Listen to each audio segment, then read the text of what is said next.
Hello friend, আমার আর একটা new ব্লগে তোমাদেরকে স্বাগত জানাই। দেখো আজকে কিন্তু সানডের সকালে চা আর মুড়ি দিয়ে ব্রেকফাস্টটা সেরে নিচ্ছি, কারণ সানডে আর স্যাটারডে আমি একটু লেট করে উঠি, বাবুর স্কুল থাকে না তো, ওই জন্য উঠতে 9টা সাড়ে 9টা বেজে যায় আমার।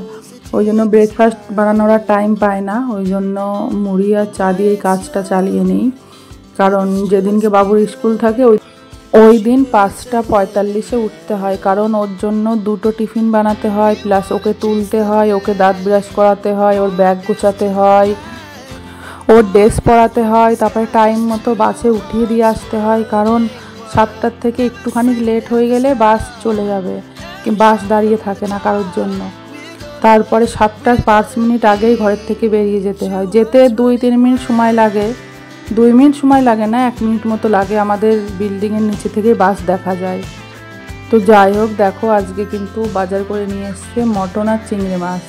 আমাদের প্রতি সানডেতেই মটন হয়, এটা হবেই। চিকেনটা সেরকম একটা হয় না, কারণ চিকেনটা আমার হাজব্যান্ড পছন্দ করে না সেরকম। আমার খুব ভালো লাগে চিকেনটা, কিন্তু আমার হাজব্যান্ড ভালো খায়, খুব কম খেতে চায় না, ওই জন্য আমি আর বলি না চিকেন আনতে। ওর পছন্দের মটন, ও মটনে নিয়ে আসে ওই জন্য সানডেতে। আর এখানে দেখো মটন কিন্তু তুমি যেখান থেকে নেবে সেখান থেকেই দেয়, আর আমাদের গলার দিকের থেকে বেশি নেয়, কারণ গলার দিকেরটা একটু নরম হয় তো ভালো লাগে খেতে, ওই জন্য গলার দিকেরটাই বেশি নেওয়া হয়। চিকেনও খাওয়া হয় ওই 15 দিন কি 1 মাসে 1 দিন এরকম খাওয়া হয়। এই দেখো আমাদের বাবু কি করছে, বাবু ল্যাপটপ নিয়ে বসেছে এখন। বাবুর হেয়ার কাটিংটা দেখো, দেখে একটু বলো হ্যাঁ তোমরা কেমন হয়েছে। পেছন দিকে একদম হেয়ার নেই, ওর এই রকম হেয়ার কাটিংটাই প্রতিবার করা হয়।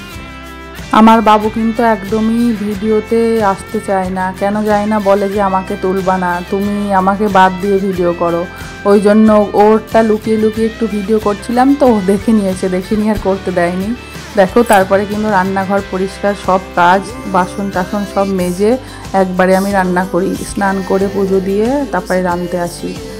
আমার হাজব্যান্ড প্রতি রবিবারে কিন্তু এই আর কিছু করুক না করুক এটা করে দেয়, রসুন ছাড়ানো সব কিছু করে দেয়, মশলা পিষে দেয়, তারপরে সব কিছু কাটাকাটি, মাংসর আলু পেঁয়াজ রসুন সব ছাড়িয়ে দেয়।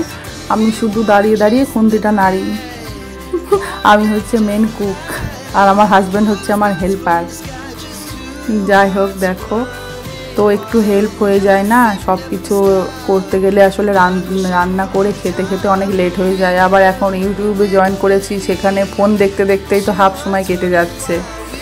একসাথে কাজও করি, সাথে ফোনও দেখি, কী আর করা যাবে, ফোন সব সময় কিছু না কিছু করতেই থাকি। কারণ বাবু নিজের হাতে খেতে পারে না, ওকে খাইয়ে দিতে হয় 3 বেলা, স্নান করাতে হয়, ওর পেছনেও খাটতে হয় না, ও এখনও ছোট আছে। ওই তারপরে যেদিনকে স্কুল থাকে সেদিনকে তো খুবই ব্যস্ত, কারণ ওকে একবার দিয়ে আসো ঘড়ি দেখে, আবার ঘড়ি দেখে টাইম মতো ওখানে পৌঁছাতে হবে।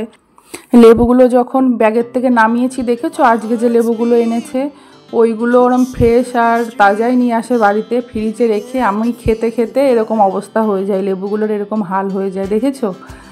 কেন সবারই এরকম হয় কি না জানি না, আমার এরকম হয়। কারণ ফল আমার খেতে ভালো লাগে না, যখন বাজার থেকে আনে তখন ফ্রেশই থাকে, আর যখন সেগুলোকে খাওয়া হয় তখন আর সেগুলো খাওয়ার মতো থাকে না, মানে ফ্রেশ থাকে না। বাজার থেকে আনে ফ্রেশটা একবার ফ্রিজে ঢুকে গেলে সেইগুলো যে কবে বেরোবে তার কোনো ঠিক থাকে না, 5 দিন পরেও বেরোতে পারে, 10 দিন পরেও বেরোতে পারে। তারপরে দেখো আমি কিন্তু রান্না করে নিচ্ছি, রান্না করে চর্বিগুলো আগে দিলে তো গলে যায়, ওই জন্য পরে দিচ্ছি। কেবল জাস্ট মানে ঝোলটা ফুটে উঠেছে তখনই দিচ্ছি, এখনও অনেক হতে দেরি আছে। লবণ হলুদ দিয়ে দিলাম। আমাদের কিন্তু চর্বি বাবু খুব পছন্দ করে, আমরা সবাই ভালোই খাই, বাবুর নাম নিলে হবে না, খালে আমাদের নামটাও নিতে হবে। আমরাও খাই, ভালোই খাই, ভালো লাগে। কার কার ভালো লাগে বলো হ্যাঁ একটু, আমার তো খুব ভালো লাগে তেলগুলো খেতে। তেল দেহে কম পড়ে যাচ্ছে না, ওই জন্য আরও এক্সট্রা তেল খাচ্ছি আমরা। অনেকে তো তেল অ্যাভয়েড করে, আর আমরা দেখো এক্সট্রা তেল খাচ্ছি। অনেকে তো মাংস নেয় শুনি যে তেল, মানে যে দিকটায় তেল থাকে সেদিকটা বাদে, যেমন পিঠে পায়ে যেখানে তেল থাকে না সেই দিকের মাংসগুলো নেয়। তারপরে দেখো এই ভিডিওটা কিন্তু মানে সানডের রাতের। আমি কিন্তু বাড়িতেই দই পাতি, দুধটা ভালো করে জাল দিয়ে নিয়ে তারপরে উষ্ণ উষ্ণ গরম দুধটা এই দইয়ের মানে একটুখানি দই রেখে ওই বাটিতে ঢেলে দিই। খুব সুন্দর দই হয়। তোমরা কে কে বাড়িতে দই মানে বাড়িতে পেতে খাও একটু বলো। হ্যাঁ, আমার কিন্তু বাড়িতে পাতা দইটাই বেশি ভালো লাগে। দোকানে জানি না কি মানে মিশিয়ে রাখে, এখন তো কোনো ভরসা নেই বলো, মানে কিসে কি যে মেশানো থাকছে তার কোনো গ্যারান্টি নেই। কিছু কিছু জিনিস আমি কিন্তু অনেক কিছু জিনিস বাড়িতে করি, তোমাদেরকে আস্তে আস্তে দেখাবো। আমার ভিডিওগুলো দেখো, তাহলে বুঝতে পারবে। থ্যাংক ইউ যারা এখনও